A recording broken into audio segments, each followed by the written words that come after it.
श्रीशिवस्तोत्रम् ब्रह्मा कृतम्। ब्रह्मोवाच प्रसीद दक्षयज्ञ सूर्यं मत्शरणागतं त्वयैव सृष्टं सृष्टेश्च समारम्भे जगद्गुरो। आशुतोष महाभाग प्रसीद भक्तवत्सल कृपया च कृपा सिंधो रक्ष रक्ष दिवानिशं। ब्रह्मस्वरूप भगवन् सृष्टिस्थित्यन्त कारण स्वयं रविं च निर्माय स्वयं संहर्तुमिच्छसि। स्वयं ब्रह्मा स्वयं शेषो धर्मः सूर्यो हुतासनः। इन्द्रचन्द्रादयो देवास्त्वत्तो भीताः परात्पर। ऋषयो मुनयश्चैव त्वां निसेव्य तपोधनाः। तपसां फलदाता त्वं तपस्त्वं तपसां फलम्। इत्येवमुक्त्वा ब्रह्मा तं सूर्यमानीय भक्तितः प्रीत्या समर्पयामास शङ्करे दिनवत्सले। शम्भुस्तमासीसं कृत्वा विधिं नत्वा जगद्विधिः प्रसन्नवदनः श्रीमानालयं प्रययौ मुदा। इति धातृकृतं स्तोत्रं सङ्कटे यः पठेन्नरः भयात् प्रमुच्यते भीतो बद्धो मुच्येत बन्धनात्। राजद्वारे शमशाने च मग्नपोते महार्णवे स्तोत्रस्मरणमात्रेण मुच्यते नात्र संशयः। ब्रह्मोवाच प्रसीद दक्षयज्ञ सूर्यं मत्शरणागतं त्वयैव सृष्टं सृष्टेश्च समारम्भे जगद्गुरो। आशुतोष महाभाग प्रसीद भक्तवत्सल कृपया च कृपा सिंधो रक्ष रक्ष दिवानिशं। ब्रह्मस्वरूप भगवन् सृष्टिस्थित्यन्त कारण स्वयं रविं च निर्माय स्वयं संहर्तुमिच्छसि। स्वयं ब्रह्मा स्वयं शेषो धर्मः सूर्यो हुतासनः। इन्द्रचन्द्रादयो देवास्त्वत्तो भीताः परात्पर। ऋषयो मुनयश्चैव त्वां निसेव्य तपोधनाः। तपसां फलदाता त्वं तपस्त्वं तपसां फलम्। इत्येवमुक्त्वा ब्रह्मा तं सूर्यमानीय भक्तितः प्रीत्या समर्पयामास शङ्करे दिनवत्सले।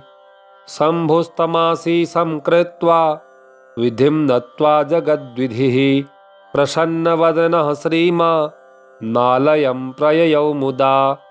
इति धातृकृतं स्तोत्रं सङ्कटे यः पठेन्नरः भयात् प्रमुच्यते भीतो बद्धो मुच्येत बन्धनात्।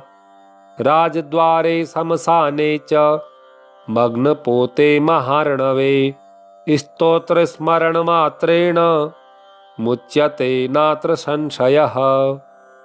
ब्रह्मोवाच प्रसीद दक्षयज्ञ सूर्यं मत्शरणागतं त्वयैव सृष्टं सृष्टेश्च समारम्भे जगद्गुरो। आशुतोष महाभाग प्रसीद भक्तवत्सल कृपया च कृपा सिंधो रक्ष रक्ष दिवानिशं। ब्रह्मस्वरूप भगवन् सृष्टिस्थित्यन्त कारण स्वयं रविं च निर्माय स्वयं संहर्तुमिच्छसि। स्वयं ब्रह्मा स्वयं शेषो धर्मः सूर्यो हुतासनः। इन्द्रचन्द्रादयो देवास्त्वत्तो भीताः परात्पर। ऋषयो मुनयश्चैव त्वां निसेव्य तपोधनाः। तपसां फलदाता त्वं तपस्त्वं तपसां फलम्। इत्येवमुक्त्वा ब्रह्मा तं सूर्यमानीय भक्तितः प्रीत्या समर्पयामास शङ्करे दिनवत्सले। शम्भुस्तमासि संकृत्वा विधिं नत्वा जगद्विधिः प्रसन्नवदनः श्रीमानालयं प्रययौ मुदा इति धातृकृतं स्तोत्रं संकटे यः पठेन्नरः भयात् प्रमुच्यते भीतो बद्धो मुच्येत बन्धनात् राजद्वारे शमशाने च मग्नपोते महार्णवे स्तोत्रस्मरणमात्रेण मुच्यते नात्र संशयः। ब्रह्मोवाच प्रसीद दक्षयज्ञ सूर्यं मत्सरणागतं त्वयैव सृष्टं सृष्टेश्च समारम्भे जगद्गुरो आशुतोष महाभाग प्रसीद भक्तवत्सल कृपया च कृपा सिन्धो रक्ष रक्ष दिवानिशम् ब्रह्मस्वरूप भगवन् सृष्टिस्थित्यन्तकारण स्वयं रविं च निर्माय स्वयं संहर्तुमिच्छसि स्वयं ब्रह्मा स्वयं शेषो धर्मः सूर्यो हुतासनः इन्द्रचन्द्रादयो देवास्त्वत्तो भीताः परात्पर ऋषयो मुनयश्चैव त्वां निसेव्य तपोधनाः तपसां फलदाता त्वं तपस्त्वं तपसां फलम्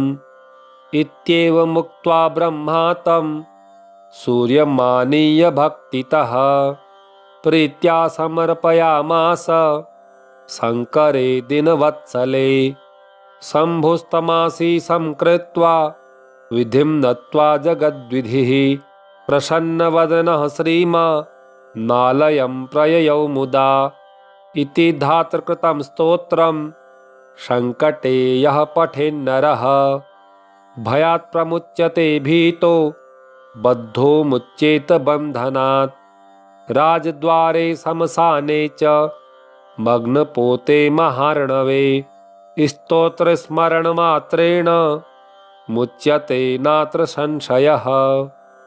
ब्रह्मोवाच प्रसीद दक्षयज्ञ सूर्यं मत्सरणागतं त्वयैव सृष्टं सृष्टेश्च समारम्भे जगद्गुरो आशुतोष महाभाग प्रसीद भक्तवत्सल कृपया च कृपा सिन्धो रक्ष रक्ष दिवानिशम् ब्रह्मस्वरूप भगवन् सृष्टिस्थित्यन्तकारण स्वयं रविं च निर्माय स्वयं संहर्तुमिच्छसि स्वयं ब्रह्मा स्वयं शेषो धर्मः सूर्यो हुतासनः इन्द्रचन्द्रादयो देवास्त्वत्तो भीताः परात्पर ऋषयो मुनयश्चैव त्वां निसेव्य तपोधनाः तपसां फलदाता त्वं तपस्त्वं तपसां फलम् इत्येवमुक्त्वा ब्रह्मा तं सूर्यमानीय भक्तितः प्रीत्या समर्पयामास शङ्करे दिनवत्सले शम्भुस्तमासि संकृत्वा विधिं नत्वा जगद्विधिः प्रसन्नवदनः श्रीमानालयं प्रययौ मुदा इति धातृकृतं स्तोत्रं संकटे यः पठेन्नरः भयात् प्रमुच्यते भीतो बद्धो मुच्येत बन्धनात् राजद्वारे शमशाने च मग्नपोते महार्णवे स्तोत्रस्मरणमात्रेण मुच्यते नात्र संशयः।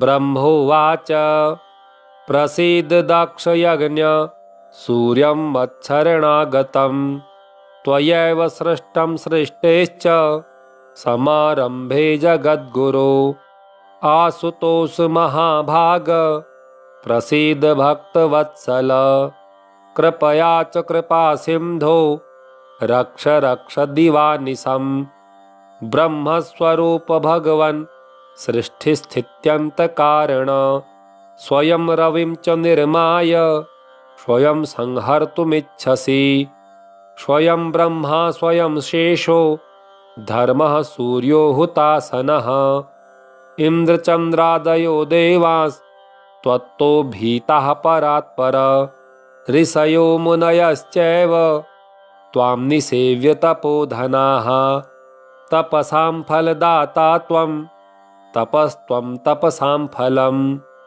इत्येवमुक्त्वा ब्रह्मा तं सूर्यमानीय भक्तितः प्रीत्या समर्पयामास शङ्करे दिनवत्सले शम्भुस्तमासी संकृत्वा विधिं नत्वा जगद्विधिः प्रसन्नवदनः श्रीमानालयं प्रययौ मुदा इति धातृकृतं स्तोत्रं सङ्कटे यः पठेन्नरः भयात् प्रमुच्यते भीतो बद्धो मुच्येत बन्धनात् राजद्वारे शमशाने च मग्नपोते महार्णवे स्तोत्रस्मरणमात्रेण मुच्यते नात्र संशयः। ब्रह्मोवाच प्रसीद दक्षयज्ञ सूर्यं मत्सरणागतं त्वयैव सृष्टं सृष्टेश्च समारम्भे जगद्गुरो आशुतोष महाभाग प्रसीद भक्तवत्सल कृपया च कृपा सिन्धो रक्ष रक्ष दिवानिशम् ब्रह्मस्वरूप भगवन् सृष्टिस्थित्यन्तकारण स्वयं रविं च निर्माय स्वयं संहर्तुमिच्छसि स्वयं ब्रह्मा स्वयं शेषो धर्मः सूर्यो हुतासनः इन्द्रचन्द्रादयो देवास्त्वत्तो भीताः परात्पर ऋषयो मुनयश्चैव त्वां निसेव्य तपोधनाः तपसां फलदाता त्वं तपस्त्वं तपसां फलम्